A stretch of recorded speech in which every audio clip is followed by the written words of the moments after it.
The sound that drifted across the Montana prairie that September evening in 1882 stopped Jack Brennan mid-stride as he carried water back to his campsite.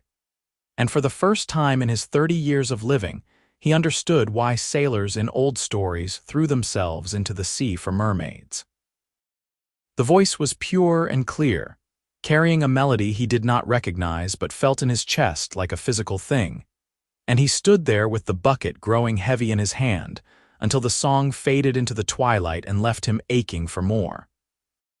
Jack had been driving a small herd of cattle north from Wyoming to a ranch outside of Billings for the past 2 weeks, working alone because he preferred it that way, and because the pay was better when you did not have to split it. He was a tall man, lean from years in the saddle, with dark hair that needed cutting and gray eyes that had seen their share of hardship. His camp was set up in a small grove of cottonwoods near a creek, about 2 miles from what he assumed was the nearest homestead, though he had not seen any buildings in the fading light. The cattle were settled for the night, grazing peacefully in the valley, and he had been looking forward to a quiet evening with his coffee and his thoughts. But now all he could think about was that voice. He lay awake that night in his bedroll, staring up at the stars through the cottonwood branches, replaying the melody in his mind. It had been a hymn, he thought, or maybe a folk song from the old country. He had heard plenty of singing in saloons and dance halls, some of it good and most of it not, but this was different. This was singing that came from somewhere deeper, singing that meant something. The next morning he moved his camp. He told himself it was because the grazing was better in the meadow to the west, closer to where he thought the voice had originated, but he knew he was lying to himself. He spent the day working the herd, checking for injuries and keeping them together, but his mind was elsewhere. When evening came, he made his camp quickly and then sat waiting, coffee growing cold in his tin cup, until the sun began to set and the prairie grass turned gold in the slanting light. And then it came again, that voice, closer now and even more beautiful than he remembered. It sang something different this evening, a ballad about a ship and the sea, and Jack closed his eyes and let it wash over him. When the song ended, he found himself on his feet, walking in the direction of the sound before he could stop himself. He made it about 100 yards before good sense caught up with him. He could not just walk up to some stranger's homestead at dusk like a wandering fool. What would he say? That her singing had bewitched him, that he had moved his entire camp just to hear better. He turned back, but the damage was done. He knew he would not leave this valley until he had at least seen the woman who owned that voice. The homestead was further than he had thought, set back in a fold of the prairie where a stream ran year-round and provided water for a small garden and a few animals. Jack found it the next afternoon when he rode out ostensibly to scout the trail ahead, though he knew perfectly well where the trail was. The house was small but well built, with a sod roof and whitewashed walls, and there was a barn that had seen better days leaning slightly to one side. Chickens scratched in the yard, and he could see a milk cow in a small pen near the stream. He sat his horse on the rise above the property for a long time, feeling like a fool and a spy all at once. He was about to turn back when the door opened and she stepped out, and his breath caught in his throat. She was not what he had expected, though he could not have said what he had been expecting. She was young, probably in her middle 20s, with honey-colored hair pulled back in a practical bun and a simple blue dress that had been mended more than once. She was carrying a basket of laundry to hang on the line, and she moved with an easy grace that spoke of someone comfortable in her own skin. He was too far away to see her face clearly, but something about the set of her shoulders and the way she tilted her head to look up at the sky made his heart beat faster. He rode back to his camp feeling more confused than ever. He was not a man who believed in love at first sight. Love was something that grew over time, built on shared experiences and mutual respect. What he was feeling was just attraction, just loneliness after too many nights alone on the trail. It would pass, but it did not pass. That evening, he moved his camp again, this time to a spot where the sound carried even better, where he could hear not just her singing but the individual words if he listened carefully. She sang of lost loves and distant homes, of hope and heartbreak, and every note seemed aimed directly at his soul.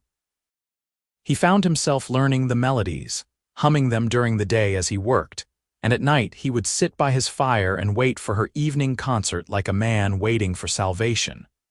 On the fourth day, he rode to the homestead again, but this time he went to the door. His heart was hammering so hard he thought it might break through his ribs, and his carefully rehearsed words fled his mind the moment she opened the door, and he saw her face up close for the first time. She had green eyes, clear and direct, and a scattering of freckles across her nose. She was pretty, but it was more than that. There was intelligence in her gaze and a wariness that spoke of hard experience. She looked at him for a long moment, taking in his trail-worn clothes and the hat he had remembered to remove, and then she said, "Can I help you?" Her speaking voice was nothing like her singing voice. It was lower, more guarded, and held none of the emotion that poured out of her in song. Jack cleared his throat and found his words tangled up behind his teeth. "I am sorry to bother you, miss," he managed finally. "I am Jack Brennan. I am driving cattle through to Billings, and I have been camped in the valley for a few days. I wanted to introduce myself, make sure you knew I was here, and that I mean no harm." She studied him, and he had the uncomfortable feeling she could see right through him to the truth. "I know you have been there," she said finally. "I saw your fire the first night. I moved it," he blurted out and then felt his face heat. The grazing was better. One corner of her mouth quirked up in something that might have been amusement. "The grazing," she repeated. "I see." "Well, Mr. Brennan, I appreciate you introducing yourself. My name is Emma Carson. This is my land and I run it myself, so I would appreciate it if you kept your cattle away from my stream and my garden." "Of course," he said quickly. "I would never." "I am very respectful of property lines, Miss Carson." "Mrs." she corrected, and his heart sank like a stone. "Though my husband has been gone these past 3 years, pneumonia took him the winter after we built this place." "I am sorry for your loss," Jack said, and meant it, even as hope flickered back to life in his chest. "It was a long time ago," Emma said, but her eyes said otherwise. "Was there anything else, Mr. Brennan?" He should have said no. He should have tipped his hat and ridden away and moved his camp north where it belonged. Instead, he heard himself say, "I have heard you singing in the evenings. You have a beautiful voice." Her expression shuddered immediately, and he knew he had made a mistake. "I did not realize I was bothering anyone," she said coolly. "I will keep it down." "No," the word came out too loud, and he forced himself to lower his voice. "No, please do not. It is not a bother, it is. It is the most beautiful thing I have heard in years, if I am being honest. I look forward to it every evening." She looked at him for a long time, and he could not read her expression. Finally, she said, "That is kind of you to say, Mr. Brennan, but I sing for myself, not for an audience." "I understand," he said, though he was not sure he did. "I will let you get back to your day. Thank you for your time, Mrs. Carson." He rode back to his camp feeling like he had somehow failed a test he had not known he was taking. But that evening, when the sun began to set and the prairie grew quiet, her voice rose up again, and he thought maybe it was a little louder than before, as if she was singing not just for herself now but for him too. The cattle were ready to move on. Jack had known it for 2 days but had found excuses to stay. He told himself he was letting them rest, building up their strength for the final push to Billings, but the truth was simpler and more complicated. He was not ready to leave Emma Carson and her evening songs. On the 6th evening, he was sitting by his fire when he heard footsteps in the grass. His hand went to his gun instinctively, but then Emma walked into the circle of firelight and he scrambled to his feet like a schoolboy caught daydreaming. "Mrs. Carson," he said, surprised. "Is everything all right?" She was wearing the same blue dress, but she had a shawl wrapped around her shoulders against the cooling air, and her hair was loose around her shoulders. In the firelight, she looked younger and more vulnerable, and Jack had to resist the urge to step closer. "I brought you something," she said and held out a covered basket. "I made too much stew and I thought you might be tired of whatever it is cowboys eat on the trail."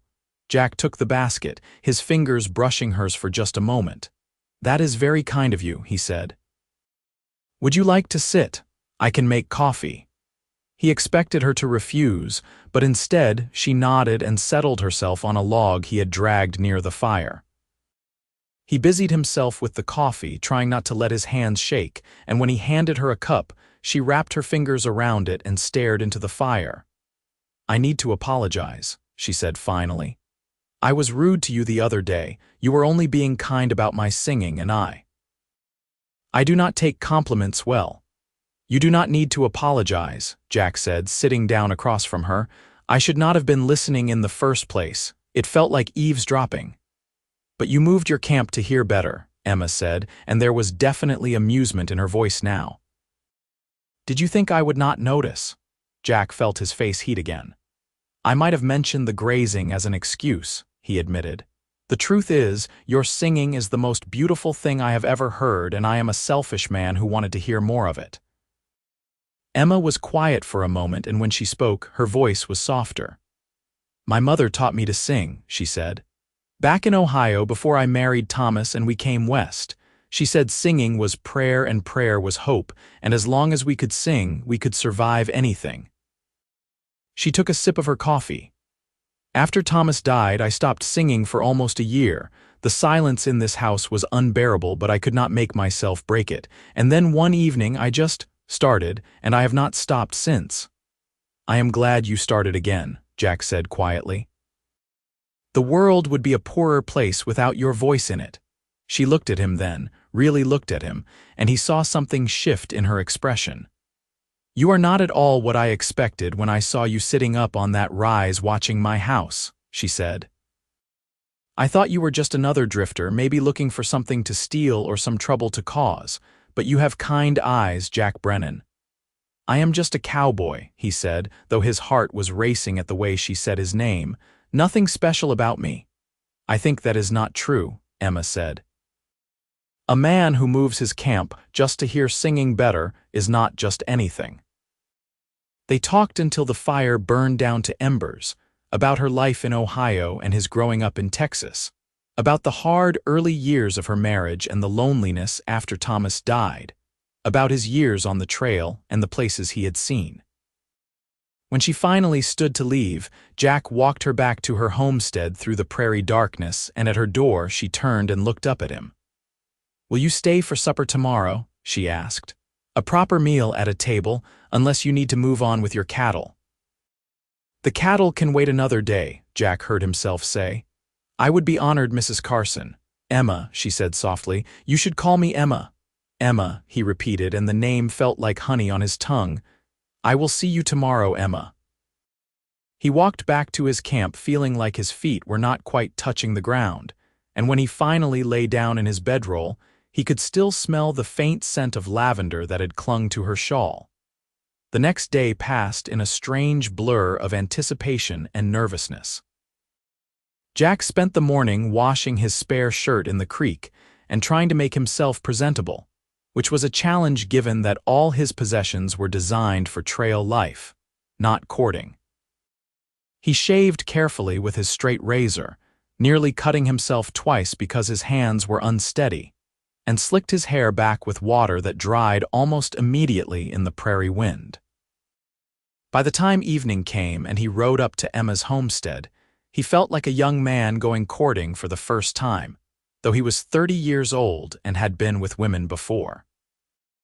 Emma met him at the door wearing a different dress, this one a soft green that matched her eyes, and her hair was pinned up in a way that left little curls escaping around her face. The inside of the house was small but immaculately kept, with whitewashed walls and simple furniture that had been built with care. There were curtains at the windows and a rag rug on the floor, and the smell of roasting chicken filled the air. "This is a fine home," Jack said, removing his hat and trying not to stare at her. "Thomas built most of it himself," Emma said, and there was pride in her voice but also sadness. He was good with his hands, better than he was at farming if I am being honest. We struggled that first year. She served supper at a small table near the window, and Jack tried to remember his manners even though he was more accustomed to eating from a tin plate by a campfire. The chicken was perfectly cooked, accompanied by potatoes and carrots from her garden and bread that was still warm from the oven. They talked easily now, the initial awkwardness from their first meeting gone, and Jack found himself telling her things he had never told anyone, about his parents dying when he was young and being raised by an uncle who drank too much, about his first trail drive and how terrified he had been, about the loneliness of the cowboy life that he usually pretended did not bother him. Emma listened with those clear green eyes fixed on his face, and when she spoke about her own life, he heard the strength in her voice that kept her going through 3 hard winters alone, the determination that made her keep this homestead running when most women would have given up and gone back east. She talked about the garden she was planning to expand next year, about wanting to get more chickens and maybe a few pigs, about her dream of eventually having enough saved to buy a proper bull and start her own small herd. "You are remarkable," Jack said when she finished, and he meant it with his whole heart. "Running this place alone, making it work, most men could not do what you have done." Emma ducked her head and he saw color rise in her cheeks. "I do what I have to do," she said. "There is no one else to do it." "But there could be," Jack said, and then stopped, appalled at himself. It was too soon, too fast, too much. He had known her for less than a week, but Emma did not look offended. Instead, she met his eyes and said quietly, "Are you asking me something, Jack Brennan?" He should have backed away, made a joke, changed the subject. Instead, he reached across the table and took her hand, feeling the calluses on her palm that matched his own. "I know it is too soon," he said. "I know I have no right after just a few days. But Emma, I have been alone for a long time and I have learned to live with it. I thought that was just how my life would be, moving from place to place, never settling, never having anything that was mine. And then I heard you singing and something in me just woke up, like I had been sleeping and did not even know it." Emma's hand tightened on his. "I know the feeling," she whispered. "When you rode up to my door that first time, I was angry. Angry that someone had found me, that my privacy was invaded, that I would have to be polite and social when all I wanted was to be left alone.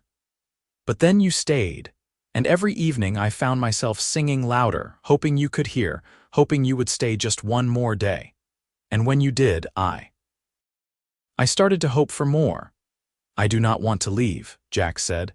"I know I have to take these cattle to Billings, finish the job I was hired for, but then I want to come back if you will have me.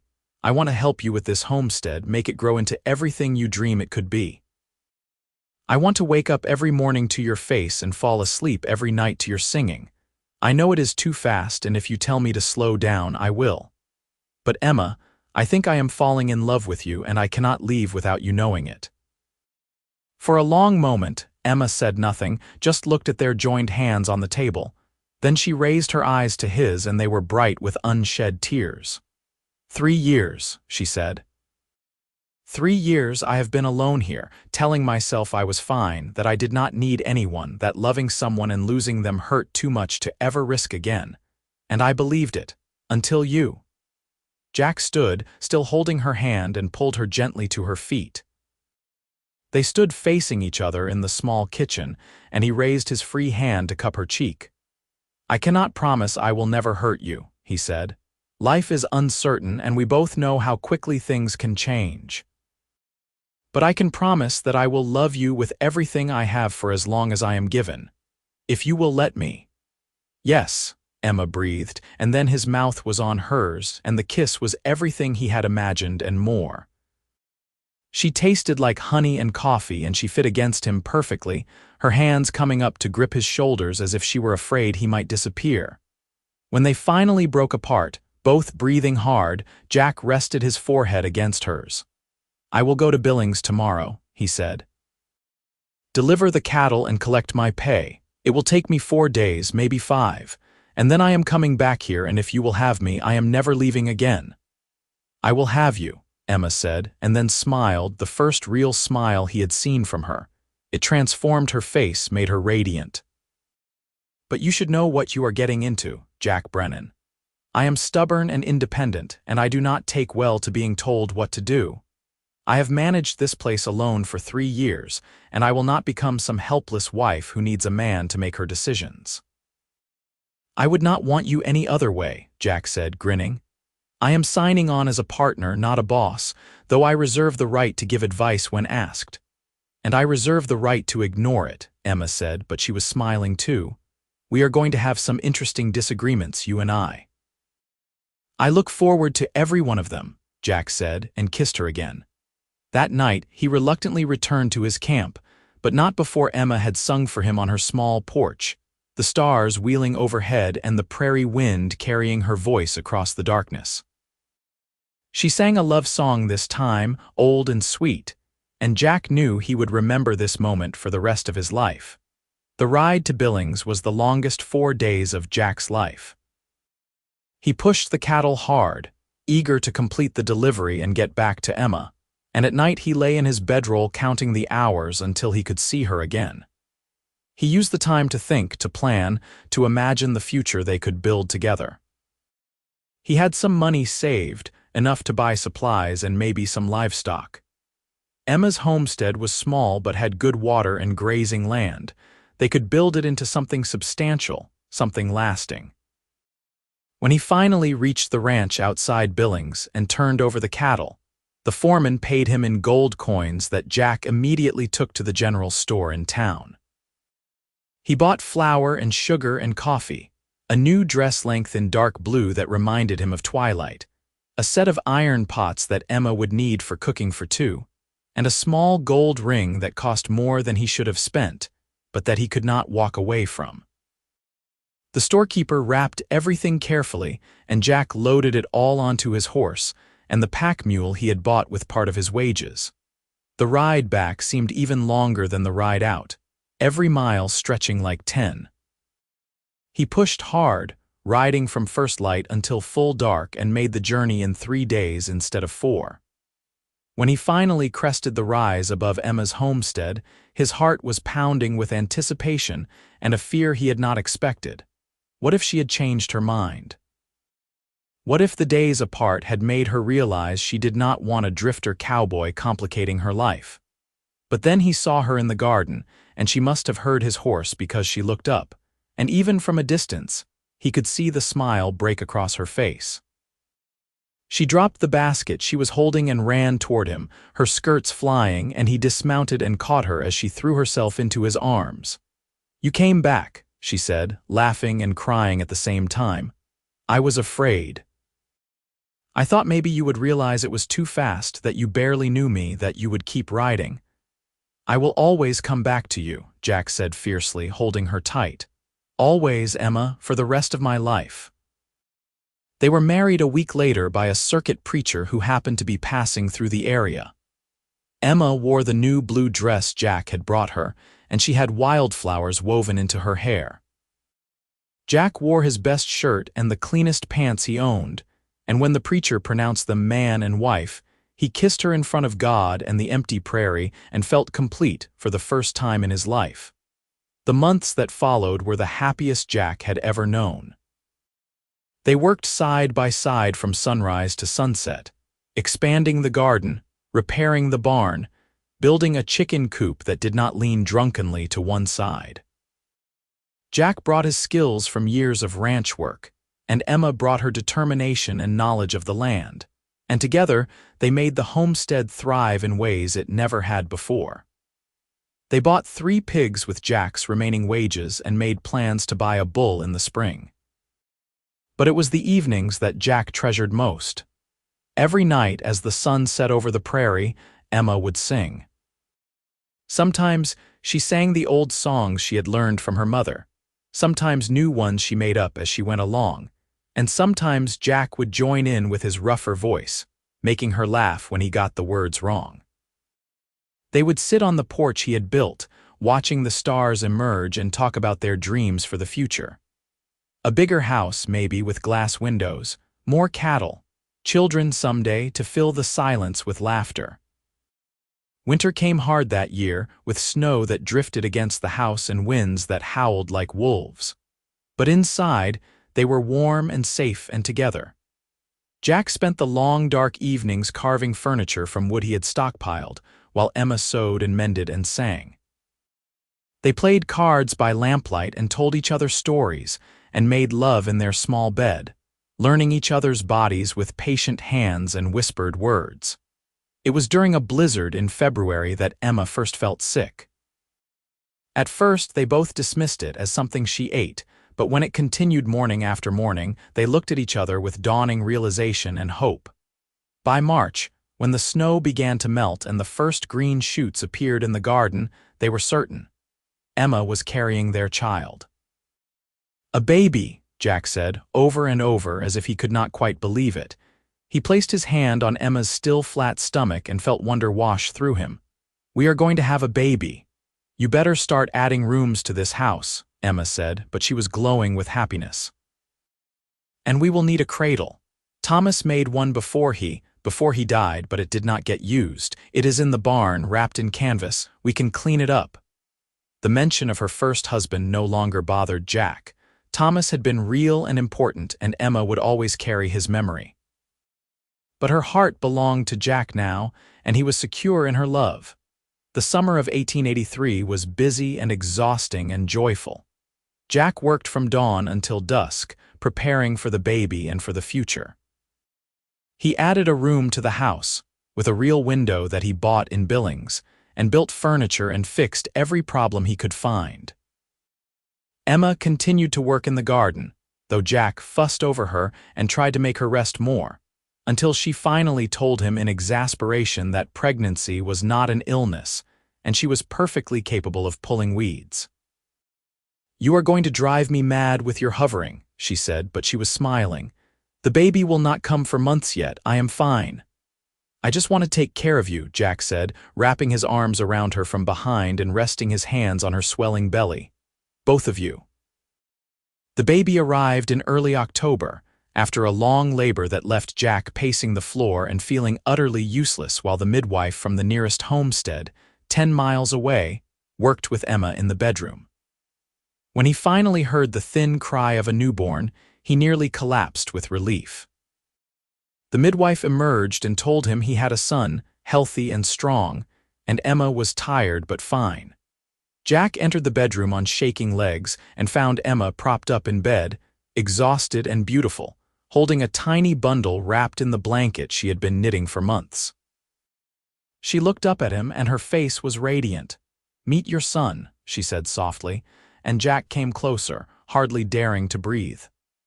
The baby was red-faced and wrinkled, with a shock of dark hair and tiny fists that waved in the air.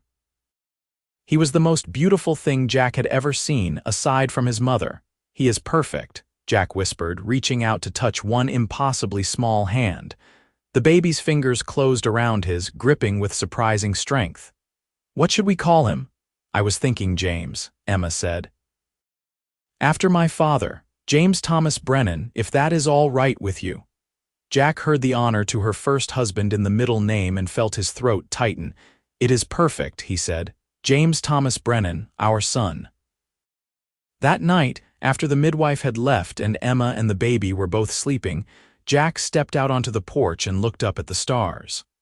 The prairie was quiet, peaceful, and somewhere in the distance a coyote called. He thought about the path that had brought him here, the lonely years of drifting, the night he had first heard Emma's voice carrying across this land. If someone had told him a year ago that he would be standing here now, a married man with a newborn son and a homestead to call his own, he would have laughed in disbelief. But here he was, and it was real, and it was his. Inside, he heard Emma begin to sing softly to the baby, a lullaby he did not recognize. Her voice was tired but happy, and Jack stood on the porch and listened, letting the sound wash over him like a benediction. This was what he had been searching for all those years on the trail, though he had not known it. Not just a place, but a purpose. Not just a house, but a home. Not just a woman, but a partner, a love, a future. He had moved his camp to hear her better, and in doing so, he had found everything he never knew he needed. The years rolled past like prairie grass in the wind, each one bringing its own challenges and joys. James grew from a tiny infant into a sturdy toddler with his mother's green eyes and his father's stubborn determination. He took his first steps in the new parlor Jack had built, falling and getting up again with the same persistence Emma showed in everything she did. By the time he was 2, he was following Jack around the homestead, mimicking everything his father did and chattering in the half-formed words of early childhood. Emma sang to him every evening, the same songs she had sung alone across the prairie before Jack came, and now James would try to sing along in his high baby voice, making them both laugh. Sometimes Jack would join in, and the three of them would fill the house with music and love and the sound of family. The homestead continued to grow. Jack built a proper barn to replace the leaning structure that had been there when he arrived, and they bought the bull they had dreamed of, along with 4 heifers to start their own herd. The cattle thrived on the good prairie grass, and by their 3rd year together, they had a dozen head and enough money saved to think about buying the adjacent property, which had been abandoned by a family that could not make it through the harsh winter. In the spring of 1886, Emma discovered she was pregnant again. This time, the pregnancy was easier, and she worked in her now extensive garden right up until the last month, with 3-year-old James helping by pulling up as many vegetables as weeds. The baby came in early autumn, another boy they named Samuel, after Jack's father. Samuel was quieter than James had been, with Emma's honey-colored hair and a thoughtful expression that made him seem older than his months. 2 sons, Jack said, holding Samuel while James climbed onto his lap, jealous for attention. I am the luckiest man alive. We might have a daughter yet, Emma said, but she was smiling. Though if we do, she will have to be strong to keep up with these 2. They did have a daughter, 3 years later. Margaret Rose Brennan arrived during a spring thunderstorm, her cries mingling with the sound of rain on the roof. She had Jack's dark hair and a personality that announced itself from the very first day. She was fierce and opinionated, never content to sit quietly when she could be in the middle of whatever her brothers were doing, and Emma laughed and said she was getting paid back for every bit of trouble she had caused her own mother. The homestead was no longer a small, struggling plot of land. It had become a proper ranch, with a large herd of cattle, fields of wheat and hay, chickens and pigs, and a milk cow that Margaret loved with single-minded devotion. Jack had built a new house, bigger and sturdier, with a real parlor and separate bedrooms for the children and glass in all the windows. Emma's garden had expanded to fill nearly an acre, and she sold vegetables and preserves to other homesteaders and in Billings, bringing in money that went into the bank for the children's future. They were not wealthy, but they were prosperous, and more importantly, they were happy. Jack woke every morning to Emma's face on the pillow beside him and fell asleep every night to the sound of her breathing. The loneliness that had defined his early life seemed like a distant memory, something that had happened to someone else. He was a husband and a father, a rancher and a member of the community. He had roots now, deep and strong, and he would never be a drifter again. Emma still sang every evening, though now she often had an audience of 3 children sitting at her feet, watching her with adoring eyes. Sometimes the neighbors would ride over for supper and stay to listen, and Emma's singing became a fixture of the valley, something people talked about with pride. The woman who sang across the prairie was theirs, a treasure they shared and protected. On their 10th anniversary, Jack gave Emma a new piano that he had ordered from Chicago and had shipped by rail to Billings, then hauled to the ranch in a wagon with 4 hired men helping. It took up most of one wall in the parlor, and Emma cried when she saw it, touching the keys with reverent fingers. She had not played since leaving Ohio, had not even mentioned missing it, but Jack had seen her fingers move sometimes while she sang, as if reaching for keys that were not there. "You remembered," she whispered, and Jack pulled her close. "I remember everything," he said. "Every word you have ever said to me, every song you have sung, every moment we have shared. You are written on my heart, Emma Brennan." She learned to play again slowly, her fingers rediscovering old skills, and the house filled with music in a new way. The children learned too, though Margaret showed the most aptitude, sitting at the piano for hours and picking out melodies by ear. Emma's voice accompanied by the piano was even more beautiful than it had been alone, and on warm summer evenings, they would open all the windows and let the sound drift out across the prairie, just as Emma's solo voice had done all those years ago. Jack sometimes thought about that first evening when he had stood by his campfire and heard her singing for the first time. It seemed like a lifetime ago, and in a way, it was. He was not the same lonely cowboy who had moved his camp just to hear better, and Emma was not the same grieving widow singing to fill the silence. They had grown and changed and built something together that was bigger than either of them could have created alone. The children grew. James, the eldest, took to ranch work like he was born to it, and by the time he was 12, he was riding out with Jack to check the cattle and mend fences. Samuel was quieter, more bookish, and Emma taught him to read from the newspapers and books they ordered from back east. He talked about becoming a teacher someday, maybe going to the new school in Billings and then college somewhere.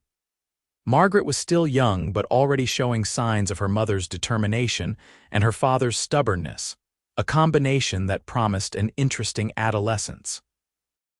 In 1895, when Jack was 43 and Emma was 38, they added a fourth child to the family, another daughter named Catherine who came as a surprise after they had thought they were done with babies. Emma had laughed when the doctor confirmed what she suspected, saying that apparently the universe had decided they needed one more. Catherine was a happy, easy baby who grew into a sweet-natured child, doted on by her older siblings and adored by her parents. The ranch continued to prosper. They bought more land, hired a few hands to help with the work, and became one of the most successful operations in the valley. But success did not change them. Jack still worked alongside his hired men, and Emma still tended her garden and sold her vegetables. They were respected in the community, known for their fairness and their generosity, and their home was always open to neighbors who needed help or just a friendly ear. Emma's singing remained a constant. No matter how busy the day had been, no matter what challenges they faced, evening would come and she would sing. Sometimes it was at the piano, sometimes on the porch, sometimes just quietly while she did the dishes after supper. The songs changed over the years, old ones giving way to new, but the voice remained as pure and clear as it had been the first time Jack heard it. "Do you ever regret it?" Emma asked him one evening when they were sitting on the porch together, watching the sunset. The children were all grown now or nearly so. James was 22 and courting a girl from a neighboring ranch. Samuel had gone east to college as he had dreamed, studying to be a teacher. Margaret was 17 and fierce and beautiful, with a line of suitors that she largely ignored. Catherine was 12, still a child but growing fast. "Regret what?" Jack asked, taking Emma's hand in his. It was weathered now, marked by years of work, but still the hand he loved to hold. "Stopping here all those years ago," Emma said. "Moving your camp to hear me sing. Giving up the trail life. You were a free man, Jack. You could have gone anywhere, done anything. Instead, you stayed here with me." Jack looked at her, at the gray threading through her honey-colored hair, at the lines around her eyes that spoke of laughter and hard work and years in the sun. She was still beautiful to him, more beautiful than she had been at 25, because now her beauty was layered with everything they had shared and built together. "I have never regretted it for a single moment," he said firmly. "Not one, Emma. You gave me everything I did not even know I wanted. A home, a family, a purpose, a love that fills me up every single day. The trail was lonely, and I did not even realize how lonely until I heard you sing and understood what I was missing. You are my whole world, Emma Brennan. You always have been." Emma smiled, that same radiant smile that had transformed her face the first time he saw it, and leaned her head on his shoulder. "I love you, Jack," she said softly. "More than I could ever put into words. You saved me, you know. I thought I was fine alone, but I was just surviving, not living. You taught me how to live again." "We saved each other," Jack said and kissed the top of her head. "And we built something together that will outlast us. Look at our children, Emma. Look at what we made." They sat together as the sun sank below the horizon and the prairie turned purple and gold. Inside, they could hear Margaret playing the piano, practicing a new piece, and Catherine's voice raised in song as she joined her sister. The cattle lowed in the distance, and somewhere a horse whinnied. The sounds of home, of family, of a life well lived. "Sing for me," Jack said, as he had said so many times over the years. "Sing the first song I ever heard you sing." And Emma did, her voice rising clear and true into the twilight, the same melody that had stopped him in his tracks all those years ago when he was just a lonely cowboy driving cattle through Montana. It had changed his life then, and it still moved him now, perhaps even more because he understood what a gift it was. What a privilege to share his life with this woman and hear her sing every evening. When the song ended, they sat in companionable silence, watching the stars emerge one by one. The prairie stretched out around them, vast and beautiful and wild, the same prairie where they had found each other. Jack thought about the young man he had been, restless and searching, and the woman he had found, grieving and alone. They had been two incomplete people who had somehow become whole together. "Thank you," he said quietly, "for singing that evening when I first heard you, for letting me into your life, for loving me, for all of this." "Thank you for moving your camp," Emma replied with a smile in her voice. "And for being brave enough to knock on my door. And for staying, Jack. Thank you for staying." The years continued to roll past, bringing grandchildren and new challenges and the inevitable losses that come with age. Jack's hair turned gray and then white, and his hands grew stiff with arthritis. Emma's voice lost some of its power but none of its sweetness, and she sang to her grandchildren the same songs she had sung to her children. They celebrated 50 years of marriage surrounded by 3 generations of family, in the house Jack had built, and on the land they had made thrive. When Jack was 72, he fell ill with a fever that would not break. Emma sat by his bedside day and night, singing to him softly, and he would drift in and out of consciousness to the sound of her voice. In his lucid moments, he would look at her and smile, and once he whispered, "Still the most beautiful thing I have ever heard." But he recovered, stubborn as ever, and they had 5 more years together. Good years, full of laughter and family and the quiet contentment of a life fully lived. They would sit on the porch together every evening, watching the sun set over their land, and Emma would sing while Jack held her hand and listened with the same rapt attention he had given her that very first evening 45 years ago. When Emma died peacefully in her sleep at the age of 76, Jack felt like half of himself had been torn away. But he did not rage or despair. They had been given so much time together, had built so much, had loved so fully. He mourned, but he also celebrated, and at her funeral, he stood before their children and grandchildren and great-grandchildren and told the story of how he had first heard her singing across the prairie, and how he had moved his camp just to hear better, and how that decision had led to everything good in his life. Jack lived 3 more years after Emma's passing, long enough to see James take over the full running of the ranch and Samuel return from back east with a wife and children of his own. Long enough to see Margaret marry a good man who loved her fierce spirit and Catherine become a teacher like her brother. Long enough to hold his newest great-grandchild and see Emma's green eyes looking out from another generation. On warm evenings, he would sit on the porch alone, and sometimes he thought he could hear her voice carrying across the prairie, singing the old songs. He knew it was just memory, just his heart playing tricks on him, but he welcomed it anyway. And sometimes, very quietly, he would join in with his old rough voice, and for a moment, it would feel like she was there beside him again.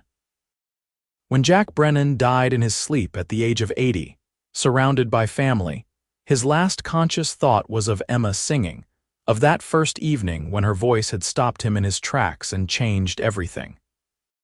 He had moved his camp to hear better, and in doing so had found love and home and purpose and joy. He had found everything. The ranch stayed in the family for generations, and the story of Jack and Emma became part of its history, told and retold to children and grandchildren. How a lonely cowboy had heard a widow singing and had moved his camp closer. How he had fallen in love with her voice before he even saw her face. How they had built something together that lasted, that mattered, that endured. And on warm summer evenings, when the windows were open and the wind was right, you could still hear singing carrying across the prairie, though whether it was memory or echo or the voices of those who came after, no one could quite say. But it was there, persistent and beautiful, a reminder that love could find you in the most unexpected places, that a single evening could change everything, and that sometimes the bravest thing you could do was move your camp just a little closer and take a chance on the unknown. The wild Montana prairie had witnessed their story from beginning to end, from that first evening when Jack heard Emma sing to the generations that followed, all of them shaped by the love of a cowboy and a widow who had found each other in the vast wilderness. The land remembered, and the wind remembered, and the story lived on, passed down like a precious inheritance, proof that even in the hardest places and the loneliest times, love could take root and flourish and create something that would last long after the lovers themselves had returned to dust. Their graves stood side by side on a hill overlooking the ranch, with a simple marker that bore their names and dates and one line that James had chosen. Her voice called to him across the prairie, and he answered with his whole heart. It was simple and true, and it said everything that needed to be said about Jack and Emma Brennan, about the life they had built, about the love that had started with a song and had grown into something vast and enduring. And every year, on the anniversary of their wedding, the family would gather at those graves, and someone would sing one of Emma's songs. And the sound would carry across the prairie just as it had more than a century before.